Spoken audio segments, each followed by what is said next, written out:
El artista del tupé, de Nikolai Leskov. Sus almas habitarán entre los justos. 1. En este país son muchos los que piensan que los únicos artistas son los pintores, los escultores y, en general, todos aquellos que han sido acreditados como tales por una academia, mientras que a los demás les niegan ese reconocimiento. Pero no todo el mundo piensa así. Heine menciona a un sastre que era artista y tenía ideas propias, y los vestidos femeninos creados por Worth son considerados actualmente obras de arte. Sobre uno de ellos se ha escrito no hace mucho que parece concentrar todo un mundo de fantasía en el corpiño.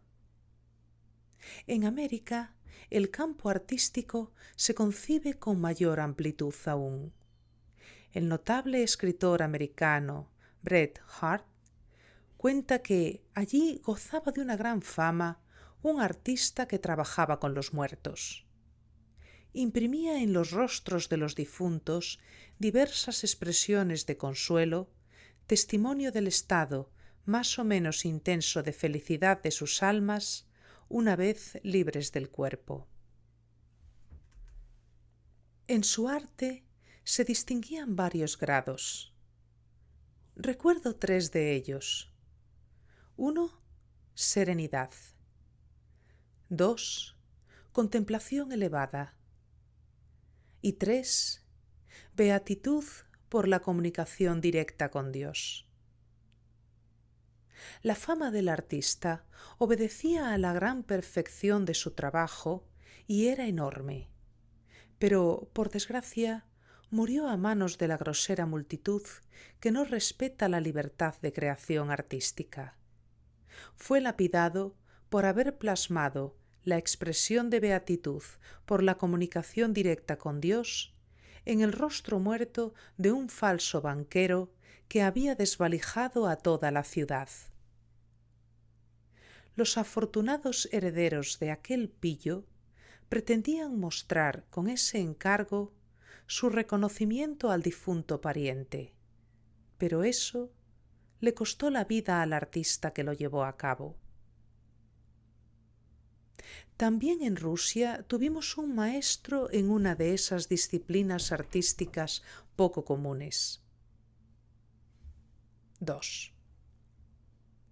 Mi hermano menor tuvo como niñera a una viejecilla, alta y delgada, pero con una figura estupenda, llamada Lyubov Anisimovna, que había sido anteriormente actriz en el teatro que el conde Kamensky tuvo en Oriol. Y todo lo que me dispongo a contar ocurrió asimismo en Oriol en los días de mi niñez. Mi hermano era 7 años menor que yo. Por tanto, cuando él tenía 2 y estaba siempre en brazos de Lyubov Anisimovna, yo ya había cumplido 9 y podía entender sin dificultades las historias que me contaban. Por aquel entonces, Lyubov Anisimovna no era una mujer muy mayor aún, pero tenía el pelo blanco como la nieve. Los rasgos de su rostro eran finos y dulces, y su alto talle se mantenía asombrosamente erguido y firme como el de una jovencita.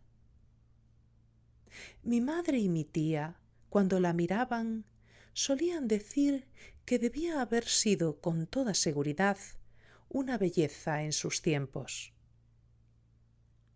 Era honrada a más no poder, dulce y sentimental. Era aficionada a todo lo trágico en la vida y, de vez en cuando, bebía. Nos llevaba a pasear al cementerio de la iglesia de la Trinidad, donde siempre se sentaba junto a una tumba sencilla con una vieja cruz, y a veces me contaba alguna historia. Allí fue donde escuché de sus labios La historia del artista del tupé. 3. Fue un compañero teatral de nuestra niñera. La diferencia estaba en que, mientras ella salía a escena y bailaba, él era un artista del tupé, es decir, era el peluquero y maquillador que pintaba y peinaba a todas las actrices siervas del conde. Pero no se trataba de un peluquero normal y corriente, con su peine detrás de la oreja y su bote de colorete untado en gasa, sino que era un individuo con ideas. En una palabra, era un artista. Nadie mejor que él era capaz, según Lyubov Anisimovna, de transmitir fantasía a un rostro. No sabría precisar con cuál de los condes Kámenske florecieron ambos temperamentos artísticos. Hubo 3 condes Kámenske conocidos.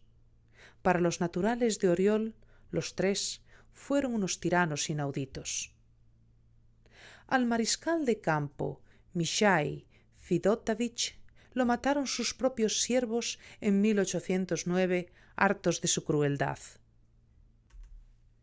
Tenía 2 hijos, Nikolai, muerto en 1811, y Sergei, que murió en 1835.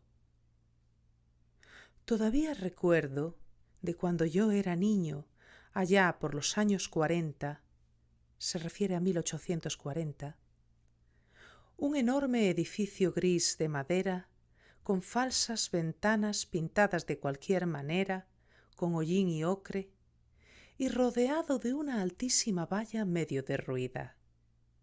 Aquella era la odiada hacienda del conde Kámenske. Precisamente allí estuvo el teatro. Dada su situación, se veía muy bien desde el cementerio de la Trinidad. Por eso, cada vez que Lyubov Anisimovna se ponía a contar algo, casi siempre empezaba con estas palabras. «Mira allí, tesoro. ¿Ves qué cosa más horrible?» «Sí, tata, es horrible».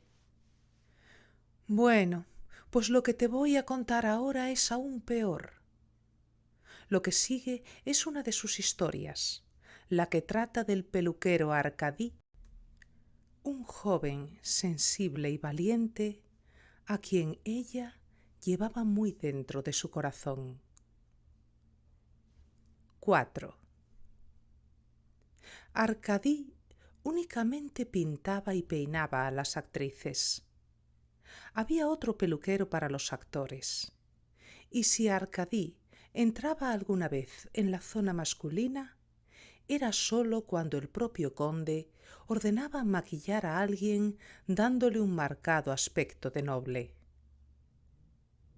El rasgo principal de este artista a la hora de ejecutar los maquillajes era su inventiva, que le permitía aportar toda clase de matices a la expresión de los rostros.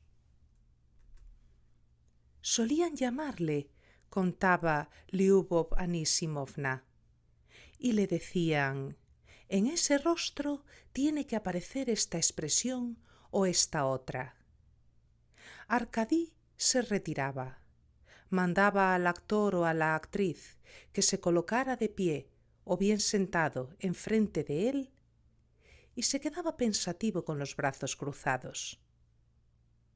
Y en aquella época no había nadie que le superara en belleza, porque, aun sin ser alto, tenía un tipo magnífico, fuera de lo común.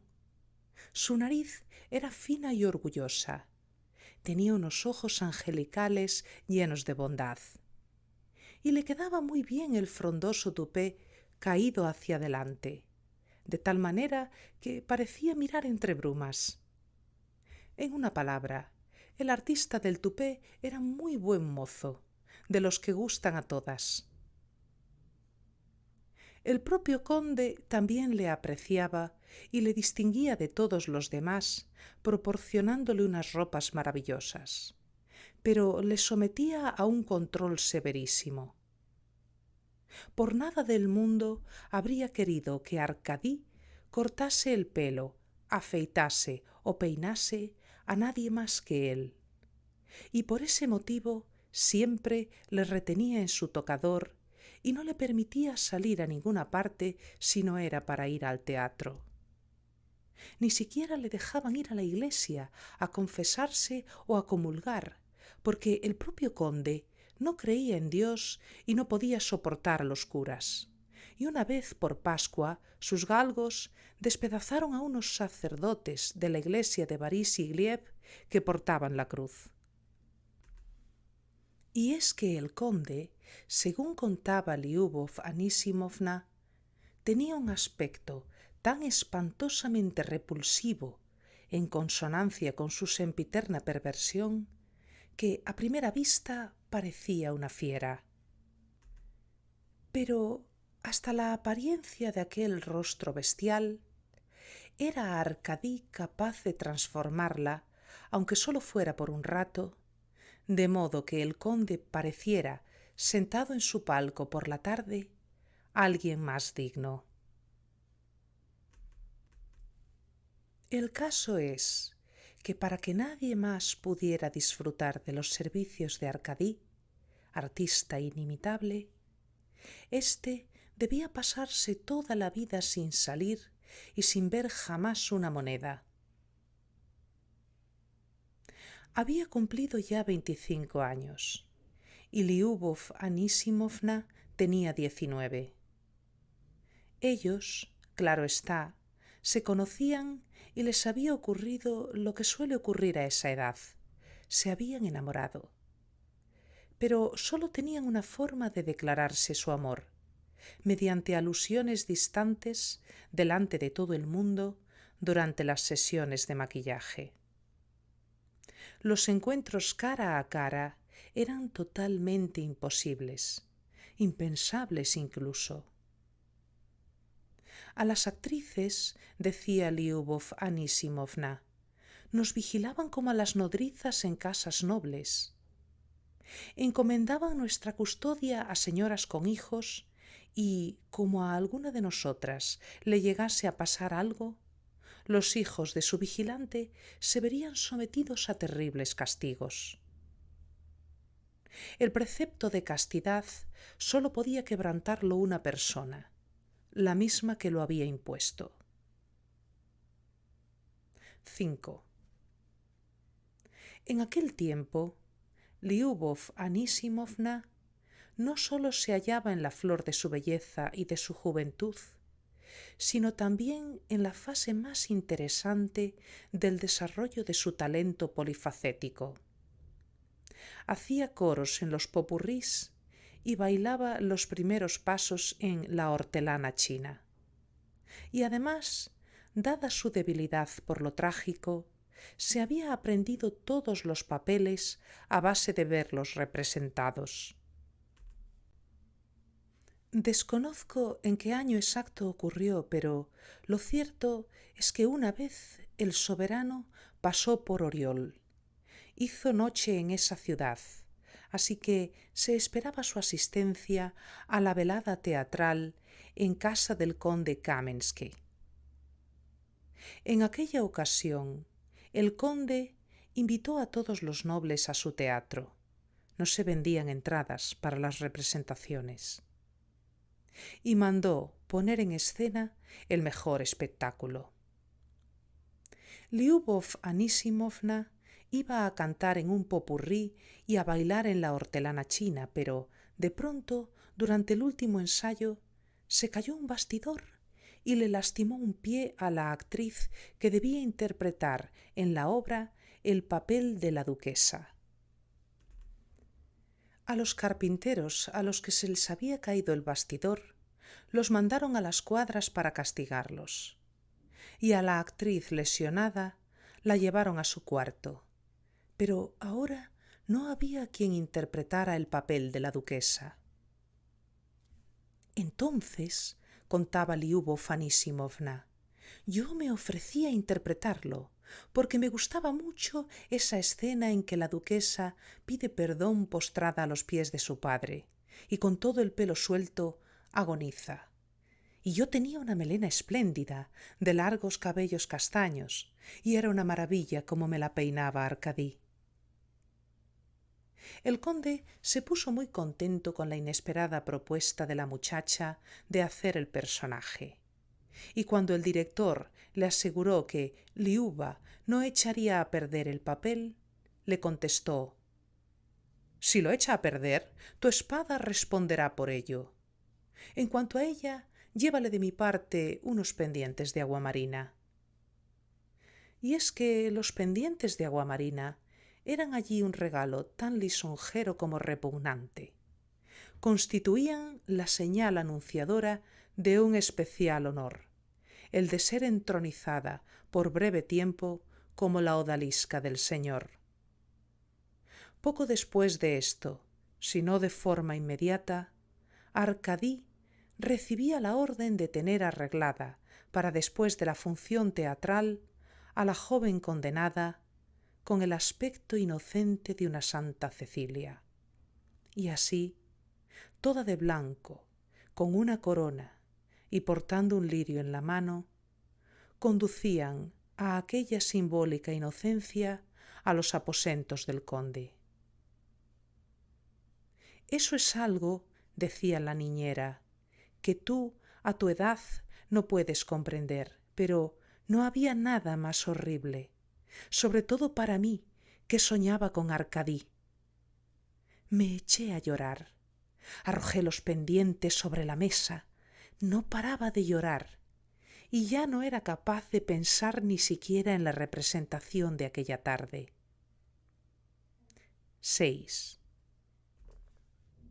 Mientras tanto, en aquellas horas fatídicas, Arcadí tuvo que afrontar otra prueba no menos crucial que se le presentó de forma inesperada. Procedente de la aldea, había llegado para presentarse ante el soberano el hermano del conde, cuyo aspecto era aún más desagradable que el de éste. Vivía hace tiempo en la aldea, no vestía uniforme y no se afeitaba, ya que tenía el rostro cubierto de granos. A toda prisa, y en aquellas circunstancias tan especiales, debía proveerse de uniforme, adecentarse y adoptar el porte militar exigido en tales casos. Y se trataba de exigencias muy rigurosas. Hoy en día ya nadie entiende cómo podían ser tan estrictos en aquellos tiempos, comentaba la niñera.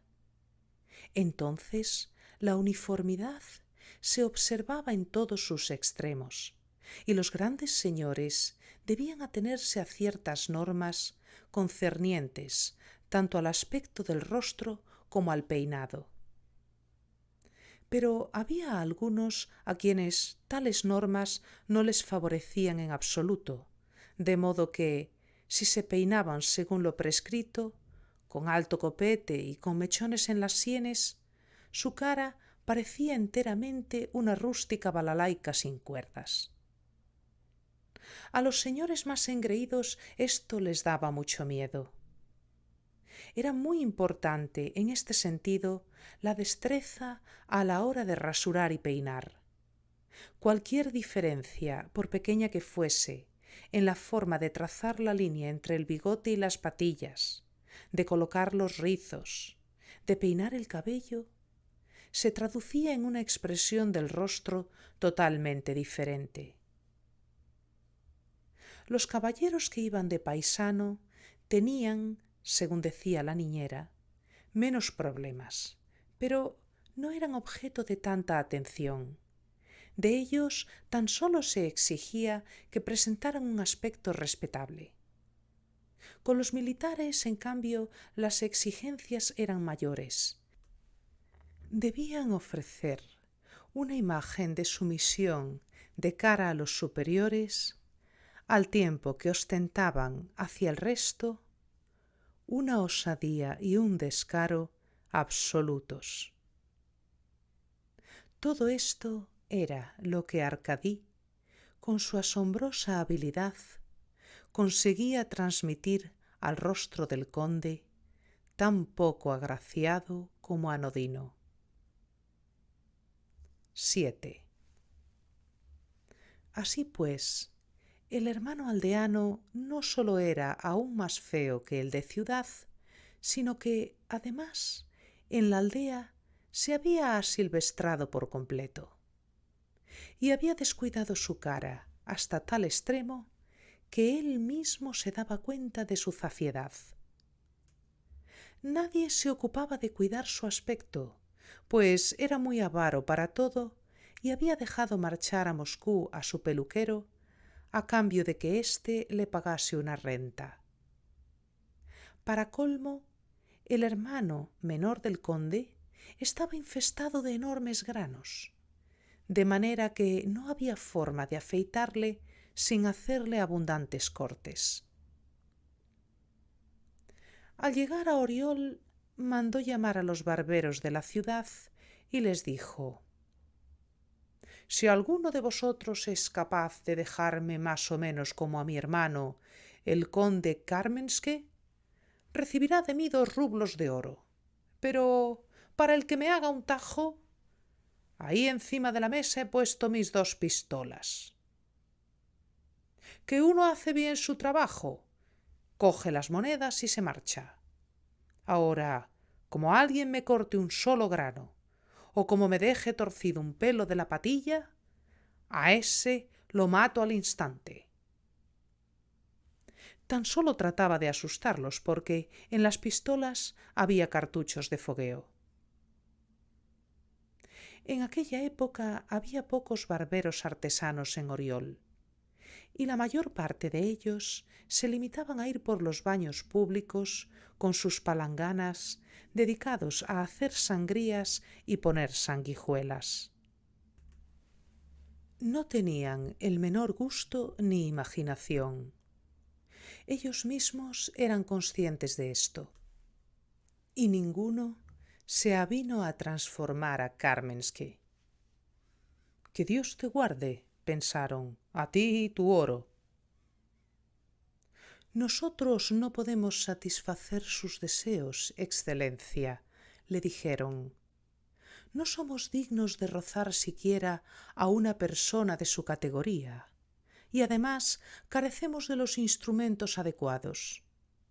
Solo tenemos navajas corrientes, rusas, y para un rostro como el de su excelencia harían falta navajas inglesas.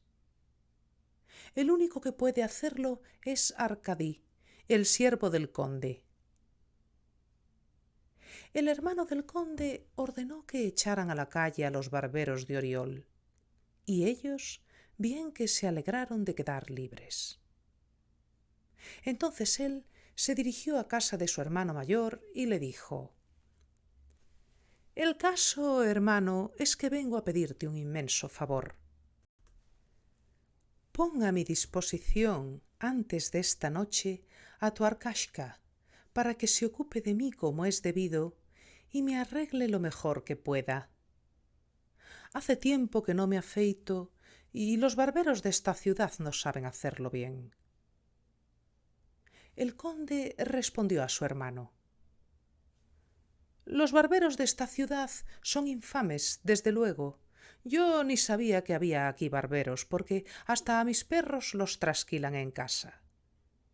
Y por lo que respecta a tu ruego, me pides algo imposible, porque he jurado que Arkashka, mientras yo viva, no se va a ocupar de nadie más que de mí. ¿De veras crees que puedo alterar mi propia promesa delante de mis siervos?». El otro le dijo: «¿Y por qué no? Tú hiciste la promesa y tú la puedes anular». El señor de la casa le contestó que aquella opinión le chocaba bastante. «Si yo empezara a actuar de ese modo», dijo, «¿qué podría exigirles después a mis servidores? Arkashka sabe que lo he dispuesto así, y todos los demás también lo saben. Gracias a ello, él disfruta de mejores condiciones de vida que el resto. Pero, como se atreva alguna vez a hacer uso de su arte con otro, le mataré de una paliza y luego le enviaré a servir como soldado.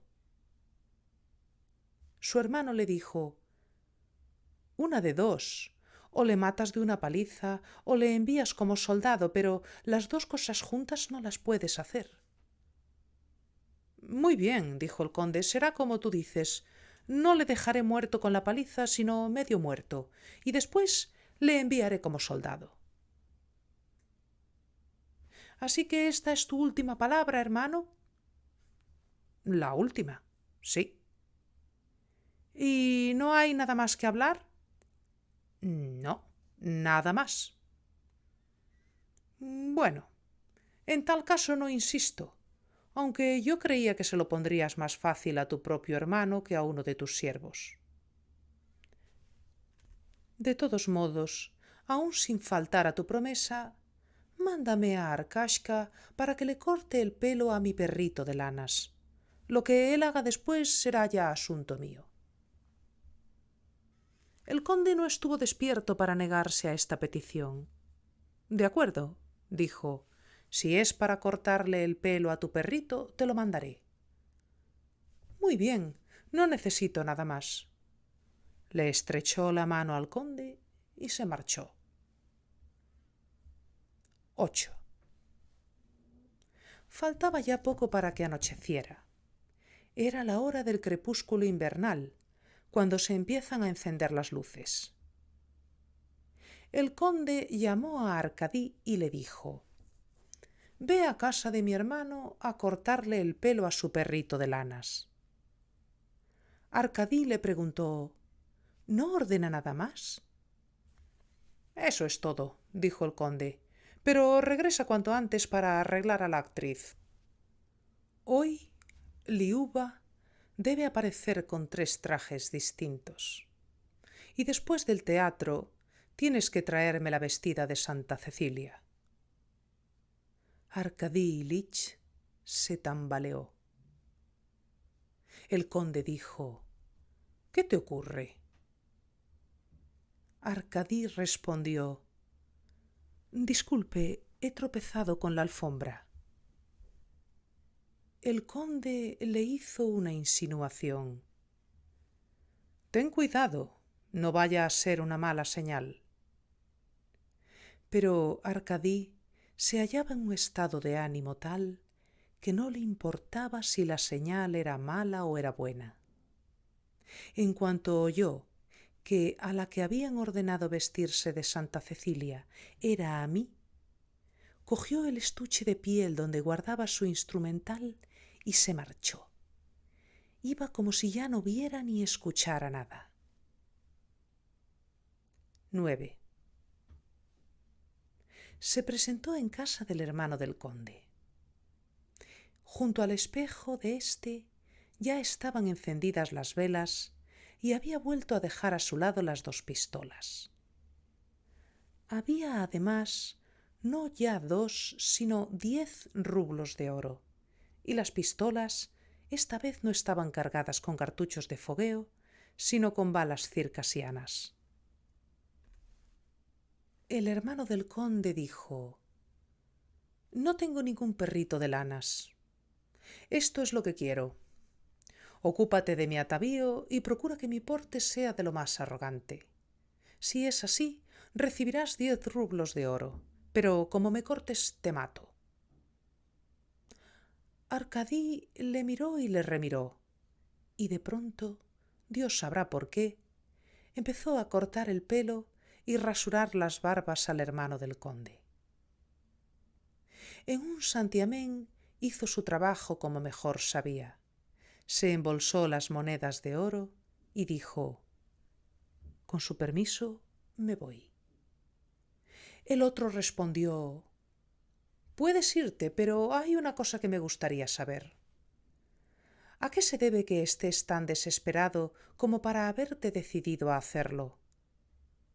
Pero Arkadí le dijo: «¿Por qué me he decidido?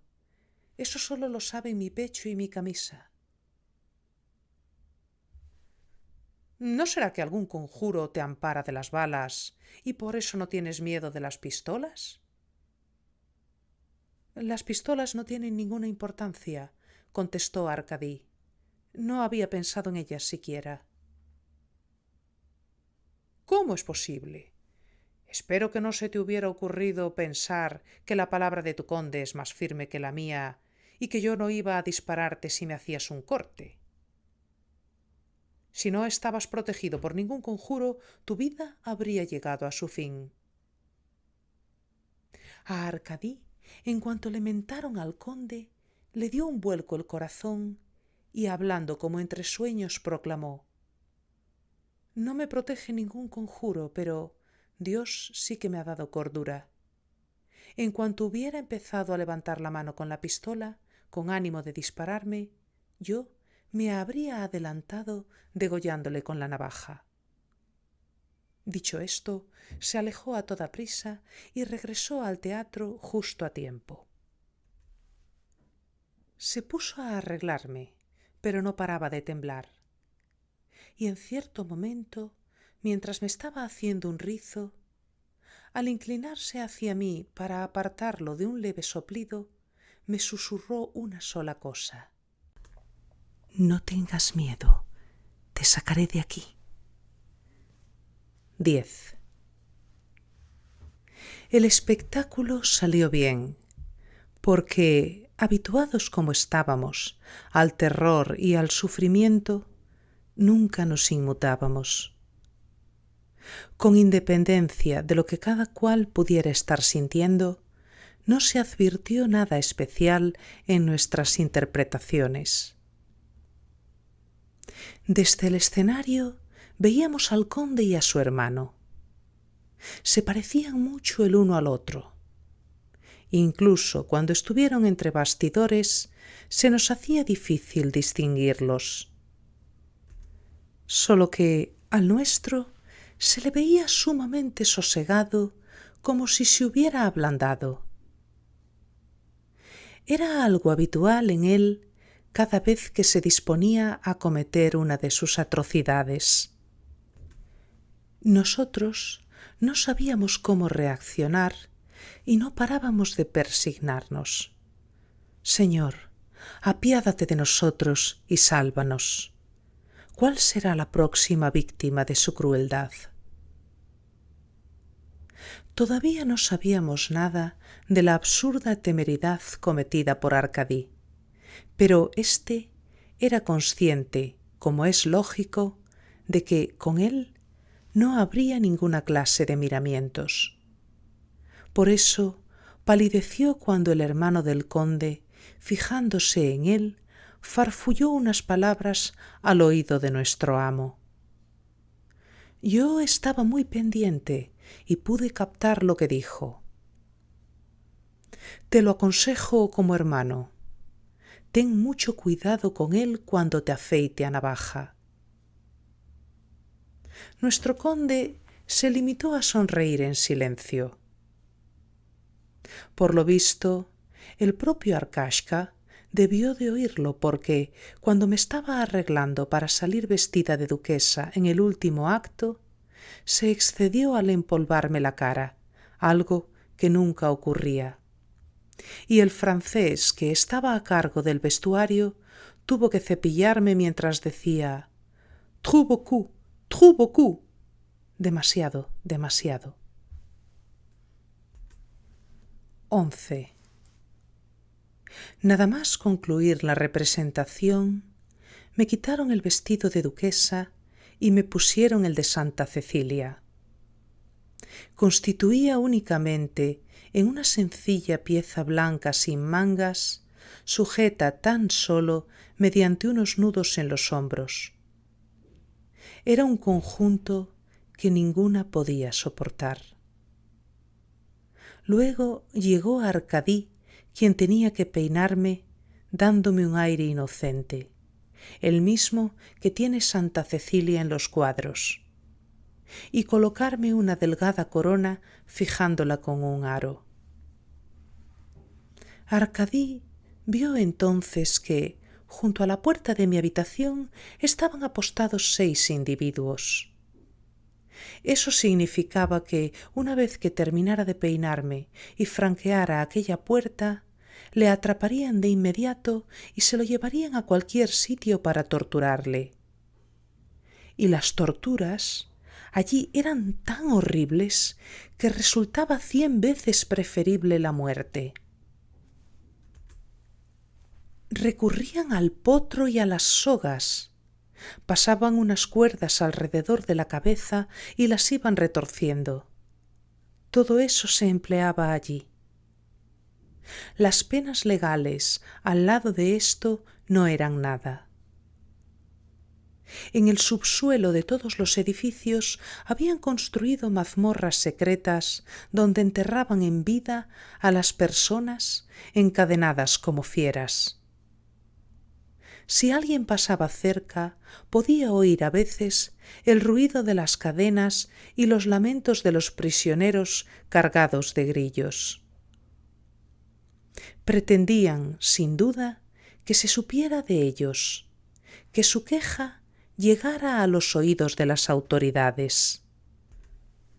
Pero las autoridades no se atrevían ni a pensar siquiera en interceder por ellos. Así que aquellas personas eran sometidas a largos padecimientos, en algunos casos durante toda su vida. Uno que estuvo encerrado tiempo y tiempo compuso unos versos.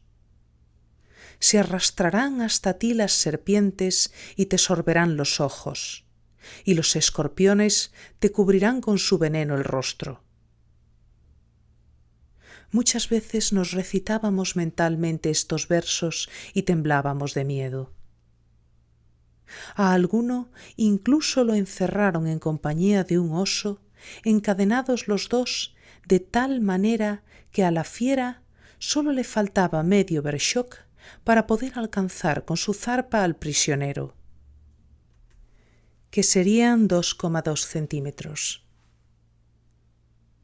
Pero con Arkady Ilich no ocurrió nada de esto, porque en cuanto irrumpió en mi cuartito, lo primero que hizo, sin perder un instante, fue agarrar la mesa y destrozar con ella la ventana. Y después ya no recuerdo nada más. Empecé a recobrar el sentido a causa del intenso frío que notaba en los pies. Los encogí de golpe y advertí que estaba envuelta en una piel de lobo o de oso. Alrededor, en la oscuridad, los fogosos caballos de la troika corrían a todo galope en una dirección desconocida para mí. A mi lado, montados en un ancho trineo, había 2 hombres. Uno de ellos me sostenía. Era Arkady Ilich. El otro espoleaba a los animales con todas sus fuerzas. La nieve saltaba bajo los cascos de los caballos y el trineo se inclinaba a cada instante hacia uno u otro lado. De no haber ido bien instalados en el centro mismo del trineo y firmemente sujetos, ninguno habría salido ileso. Sentí cómo hablaban de manera agitada, ansiosos y expectantes. Tan solo pude entender: «¡Se nos echan encima! ¡Deprisa! ¡Más deprisa!». Eso fue todo. En cuanto se dio cuenta de que había recobrado el juicio, Arkady se inclinó hacia mí y me dijo: «Mi adorada Lyubushka, nos vienen persiguiendo. ¿Estás dispuesta a morir si no conseguimos escapar?». Le respondí que estaba dispuesta y hasta alegre. Él tenía la esperanza de alcanzar la ciudad turca de Shrustuk, a donde se dirigían por entonces muchos de los fugitivos de Kármenske. De repente, al atravesar en nuestra carrera un riachuelo helado, surgió confusamente delante de nosotros algo que parecía un lugar habitado, y unos perros empezaron a ladrar. Pero el cochero siguió fustigando a la troika, con lo que el trineo se inclinó bruscamente hacia un costado y tanto se ladeó que Arcadí y yo salimos despedidos cayendo sobre la nieve. Mientras, el propio cochero y el trineo y los caballos se perdieron totalmente de vista. Arcadí dijo: «No tengas ningún miedo, más vale así, porque ni yo conocía al cochero que nos ha traído hasta aquí, ni él sabe quién somos nosotros. Además, se había alquilado por 3 rublos de oro para llevarte y procurará salvarse. Ahora estamos en manos de Dios.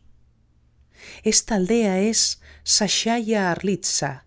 Aquí vive un valiente sacerdote que une en matrimonio a los desesperados y ha ayudado a escapar a muchos de los nuestros.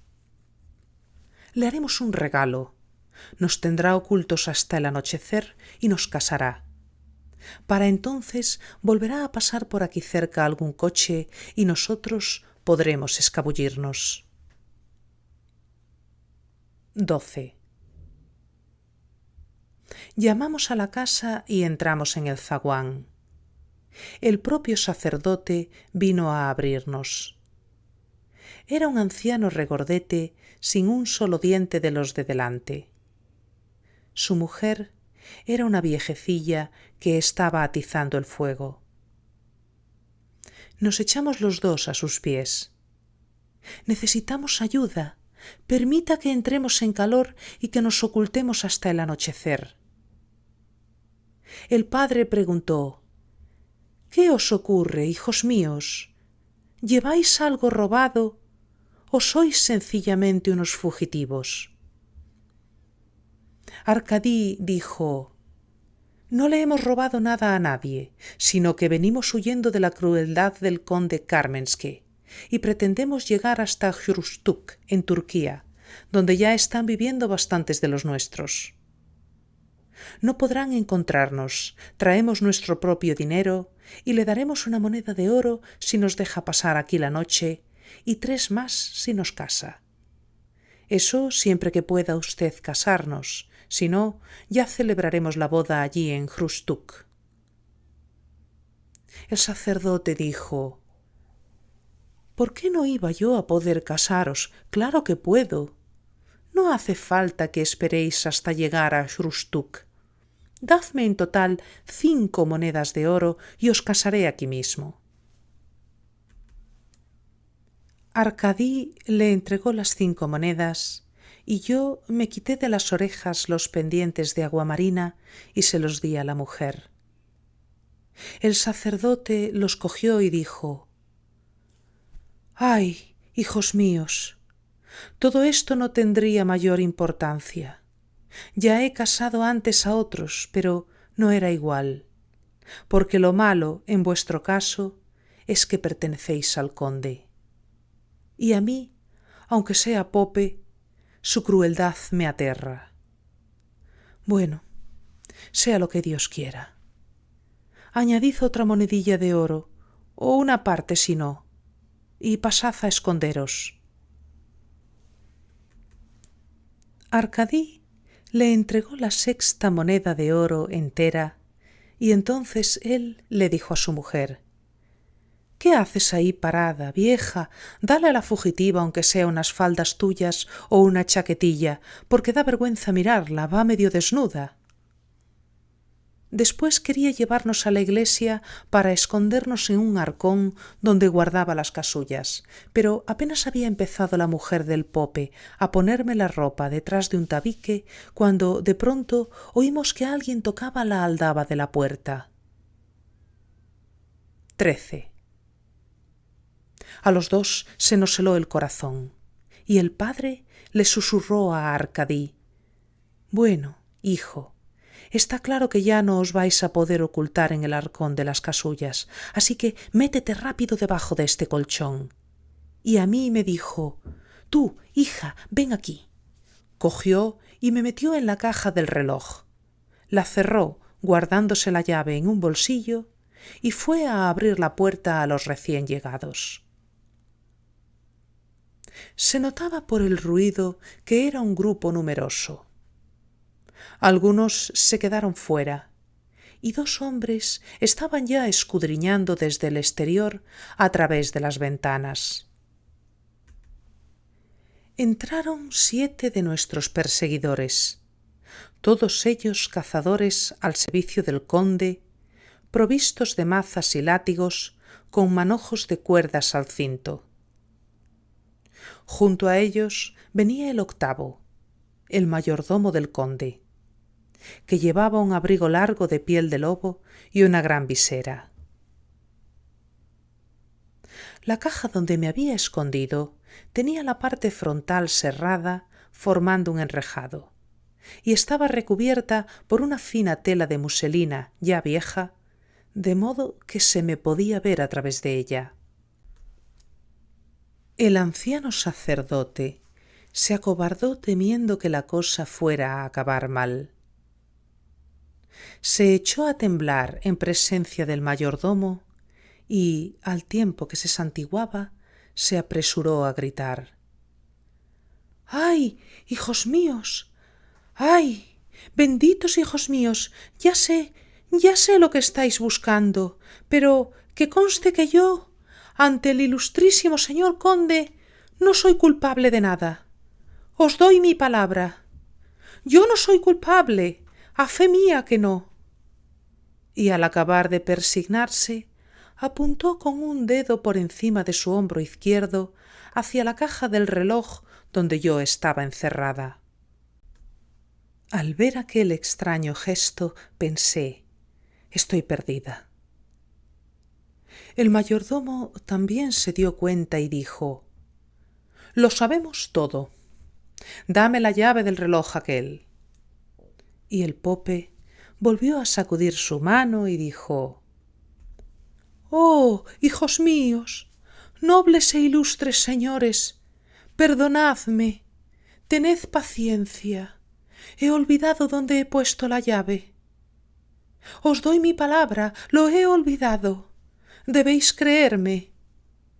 Pero, entre tanto, no paraba de tocarse el bolsillo con la otra mano. El mayordomo se percató nuevamente de sus extraños gestos. Le cogió la llave de su bolsillo y me sacó del reloj.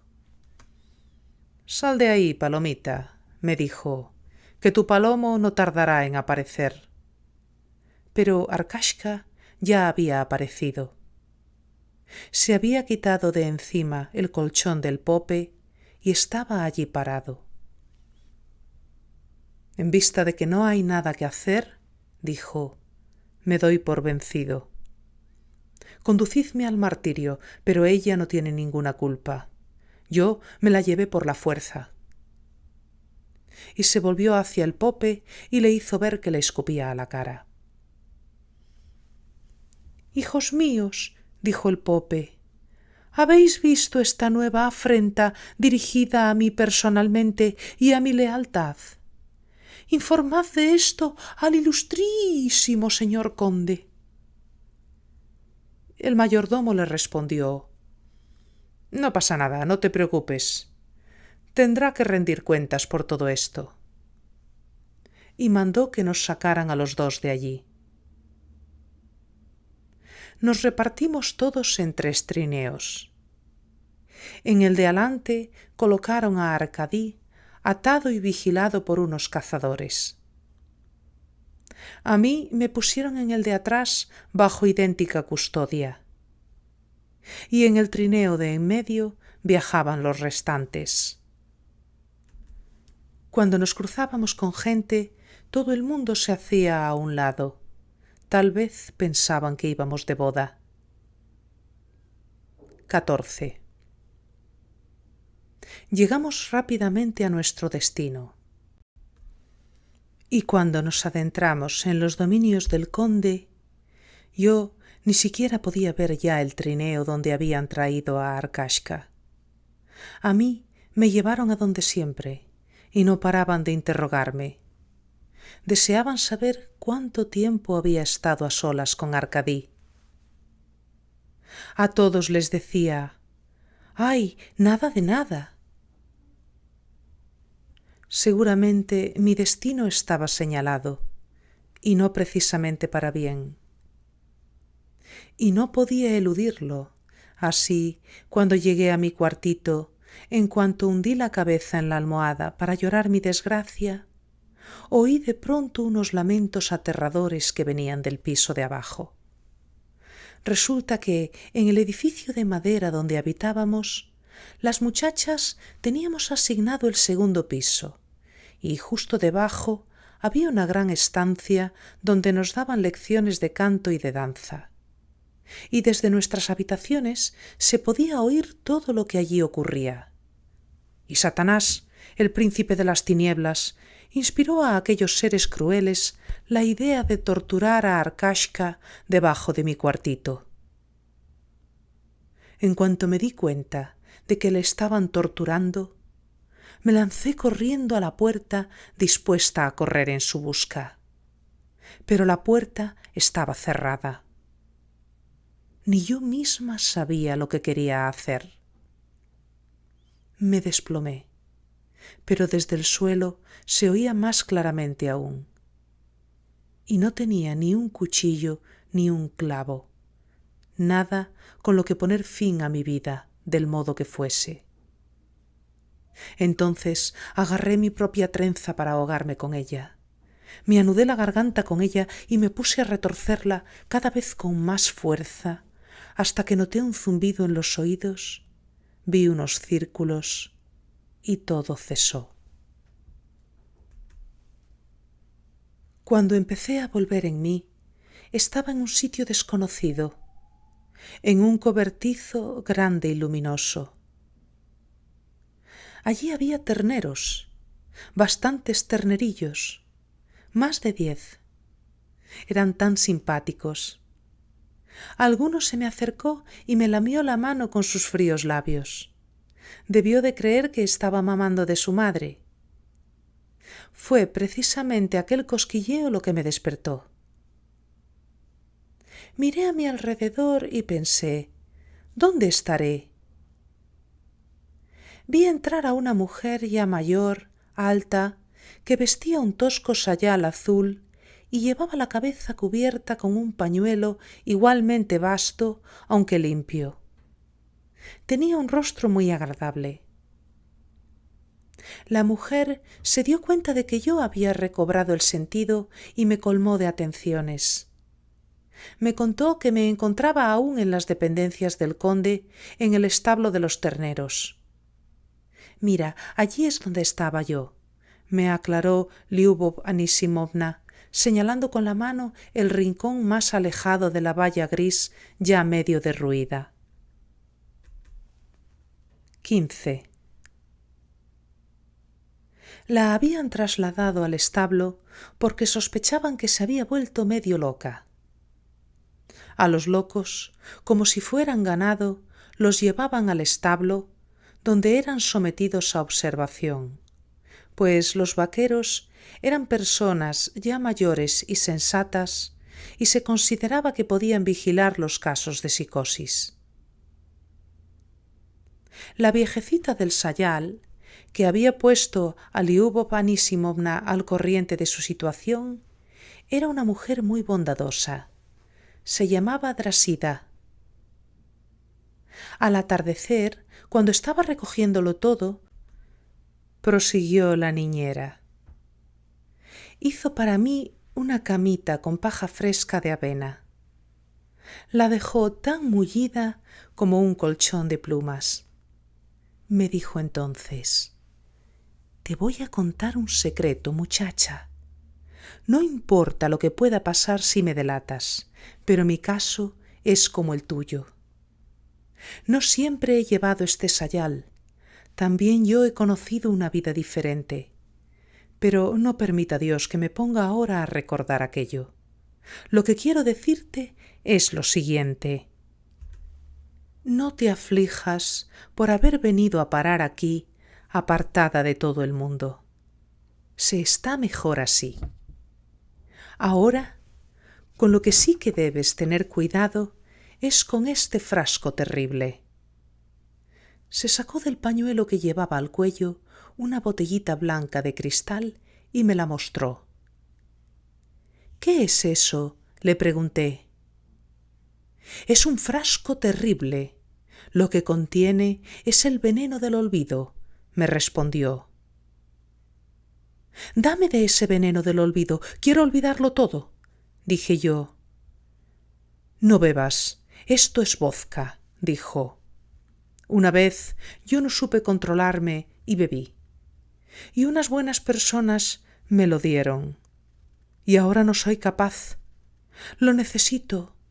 Pero tú, mientras puedas evitarlo, no bebas. Y a mí no me juzgues si echo unos cuantos tragos, lo paso muy mal.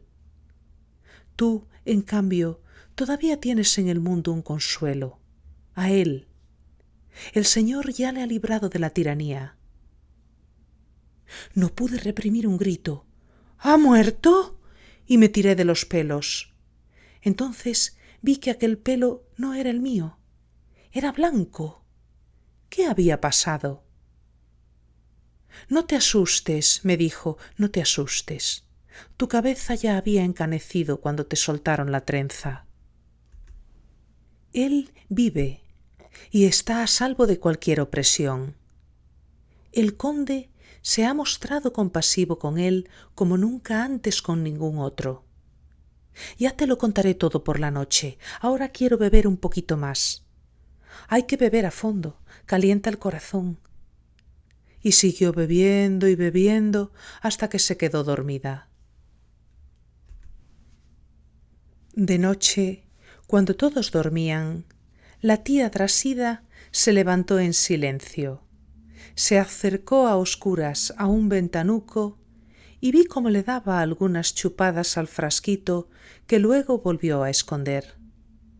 Entonces me preguntó en voz baja: ¿duermen o no duermen esas penas? Mis penas no consiguen dormir, respondí. Vino hasta mi cama y me contó que el conde, después del castigo, había ordenado que le trajeran a Arcadí y le había dicho: deberías pasar por todo lo que yo había dispuesto para ti, pero ya que has sido mi favorito, voy a ser ahora compasivo contigo. Desde mañana mismo irás a servir como soldado. Ahora bien, en vista de que no tuviste miedo de las pistolas de mi hermano, todo un conde, te ofrezco una salida honorable. No quiero que seas tú menos que otros que han logrado prosperar gracias a la nobleza de su espíritu. Voy a enviar una carta solicitando que vayas de inmediato destinado al frente. Además, no has de servir como un simple soldado, sino en calidad de sargento y podrás dar muestras de tu valentía. Así que en adelante no estarás en mis manos, sino en las del zar. Ahora, dijo la anciana del sayal, todo será más fácil para él y ya no tendrá nada que temer. Solo estará sometido a un poder, el de la muerte en combate, pero no el de la crueldad de su señor. Eso mismo creía yo. Y durante 3 años, noche tras noche, tuve siempre el mismo sueño, en el que veía a Arcadí batiéndose en combate. Así transcurrieron 3 años, y en ese tiempo Dios fue bondadoso conmigo y no me llevaron de nuevo al teatro, sino que me quedé a vivir en aquel establo con los terneros, ayudando a la tía Drasida. Yo allí estaba muy bien, porque apreciaba mucho a aquella mujer, y las noches en que no bebía de más, me encantaba escucharla. Todavía se acordaba de cómo habían matado al viejo conde sus propios siervos, empezando por su ayuda de cámara, porque ya no había forma de soportar su crueldad diabólica. Yo aún no bebía nada y muchas cosas hacía por la tía Drasida. y además las hacía con sumo placer. Los animales de allí eran como mis propios hijos.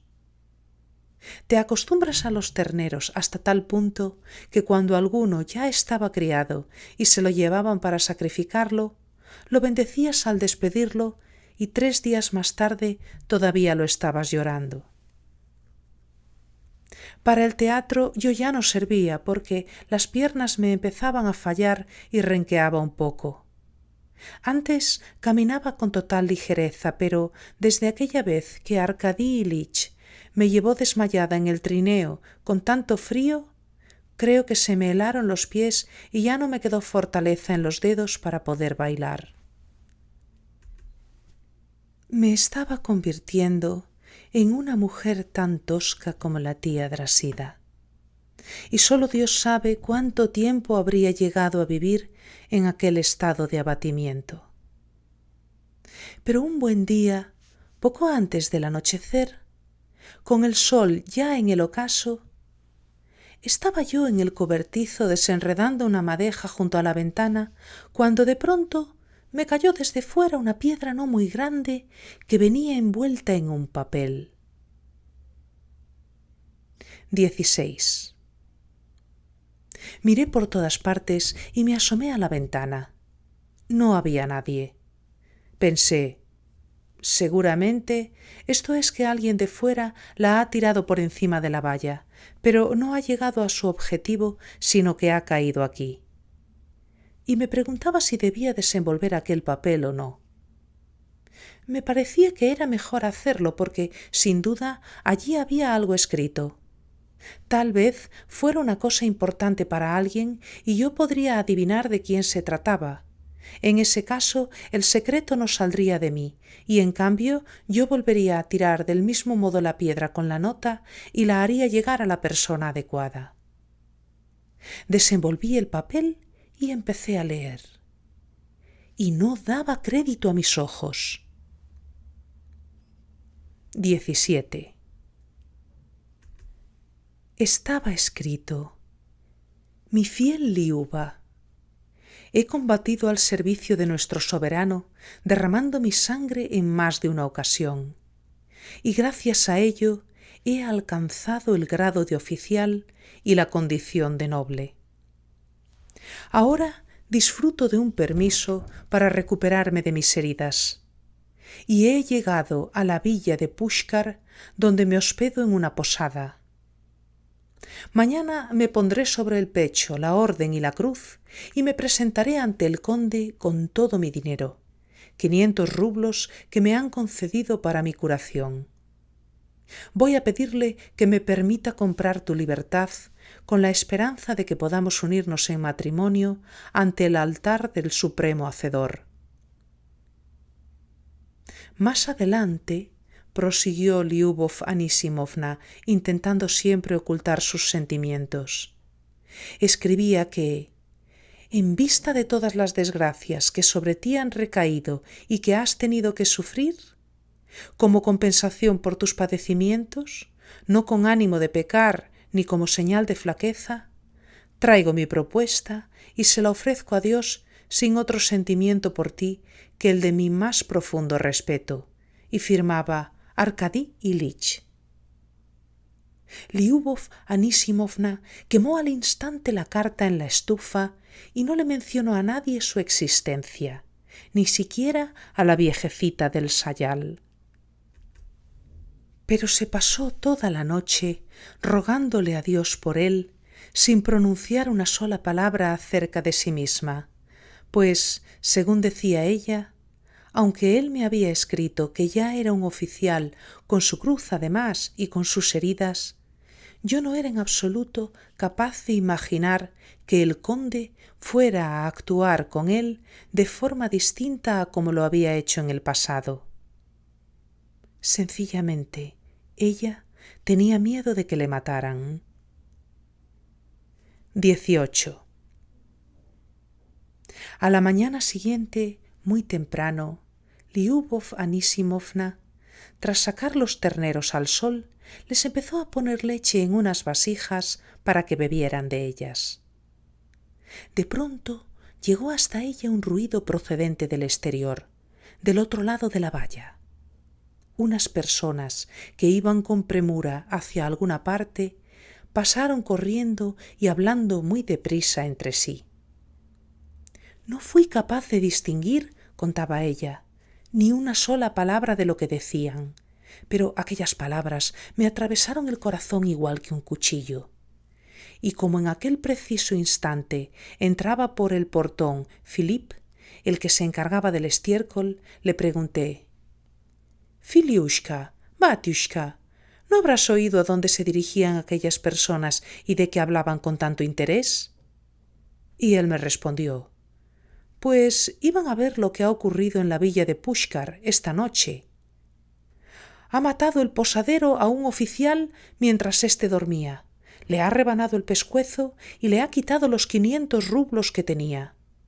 Dicen que le han cogido, estaba cubierto de sangre y llevaba el dinero encima». Al oír todo aquello, las piernas no me sostuvieron y me derrumbé. Así acabó todo. Aquel posadero mató a Arkady Ilich y le enterraron justo aquí, en esta misma tumba donde estamos sentados. Sí, aquí es donde yace él ahora, debajo de nosotros, en este pedazo de tierra. Seguro que te preguntabas por qué os traigo siempre aquí de paseo. No vengo para mirar hacia allí, y señaló las sombrías y grises ruinas, sino para pasar aquí un rato sentada a su lado y para honrar su memoria con unas gotitas. 19. En ese momento, Lyubov Anisimovna se calló y, dando por concluido su relato, se sacó del bolsillo una botellita y honró su memoria, o sea, dio unos cuantos tragos. Pero yo le pregunté: ¿y quiénes vinieron al entierro del célebre artista del tupé? El gobernador, cielo, el gobernador en persona vino al entierro, por supuesto. Él era un oficial, y en el funeral el sacerdote y el diácono le dieron a Arkady el tratamiento de boyardo. Y al bajar el féretro a la tumba, los soldados dispararon con sus fusiles unas salvas a lo alto. Más adelante, al cabo de un año, el posadero sufrió en la plaza de Ilinko el castigo del látigo a manos del verdugo. 43 latigazos le dieron por Arkady Ilich, pero él aguantó, siguió viviendo y marchó como presidiario condenado a trabajos forzados. «Ya, pero usted», le dije, «¿estuvo en el entierro o no?» «Sí que estuve, fuimos todos juntos. El conde ordenó que nos llevaran a todos los del teatro para que viéramos cómo uno de los nuestros había sido capaz de triunfar». «¿Y se despidió de él?» «Claro que sí. Todos fueron aproximándose, le dieron su adiós y yo había cambiado mucho, tanto que no le habría reconocido. Estaba flaco y muy pálido. Decían que se había desangrado completamente porque le habían matado justo a medianoche. ¿Cuánta sangre había derramado?» Se calló y se quedó pensativa. «Pero después usted», dije, «¿cómo lo ha podido soportar?» Ella pareció volver en sí y se pasó la mano por la frente. «Al principio», dijo, «no recuerdo cómo volví a casa. Íbamos todos juntos, así que seguramente alguien me llevó. Y aquella noche Drásida Petrovna me dijo: «Mira, así no puedes seguir. No duermes, pero estás tumbada ahí como si fueras de piedra. Eso no es bueno. Tienes que llorar para desahogar tu corazón. No puedo, tía, dije yo. El corazón me quema como un carbón y no hay desahogo posible. Bueno, dijo ella, ahora sí que vamos a tener que recurrir al frasco. Me sirvió de su botellita y dijo: yo antes no te permitía que tomaras de esto y te lo he venido desaconsejando, pero ya no hay nada que hacer. Tienes que sofocar ese carbón. Bebe un poco. No tengo ganas, dije yo. No seas tonta, dijo. ¿Quién va a tener ganas al principio? Ya que la pena es amarga, como este desdichado veneno es más amargo todavía, si sofocas el carbón con él, en un instante dejará de quemarte. Venga, chupa, date prisa. Me bebí de un trago el frasco entero. Era muy desagradable, pero sin él no era capaz de dormir. Y lo mismo ocurrió la noche siguiente. También bebí. Y ahora, sin esto, no consigo conciliar el sueño. Yo también me he hecho con un frasco y compro aguardiente. Y tú, sé un niño bueno y nunca le hables de esto a tu mamá. No vayas con este secreto a las personas inocentes porque a esas personas hay que cuidarlas. Siempre están sufriendo. Ahora, mira, de camino a casa pienso acercarme, como siempre, a la taberna de la esquina y llamar al ventanuco. No hace falta que entremos. Basta con que les dé mi frasquito vacío, que ellos ya me sacan uno nuevo.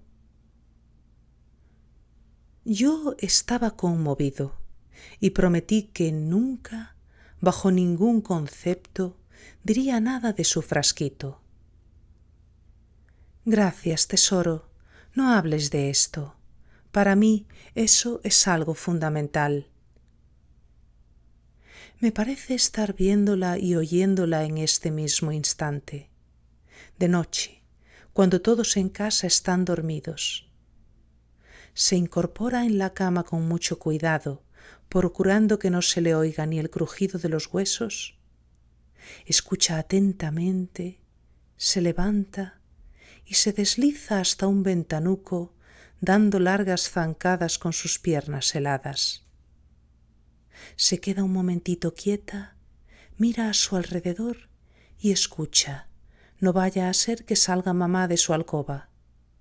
Después, muy despacito, se lleva el cuello del frasquito hasta los labios, se pone cómoda y da unas chupaditas. Un trago, 2, 3. Por fin ha logrado sofocar el carbón y ha honrado la memoria de Arkashka. Y ya puede volver a la cama. Se zambulle bajo la manta y en un instante apenas se la oye resoplar. Ya se ha dormido. Nunca en la vida he asistido a unas exequias más terribles, más desgarradoras que aquellas. Gracias por tu tiempo. Espero que te haya gustado. Si es así, dale like y compártelo en tus redes sociales. Y si quieres estar al tanto de cuando suba más audiolibros, dale a suscribir. Un abrazo y hasta la próxima.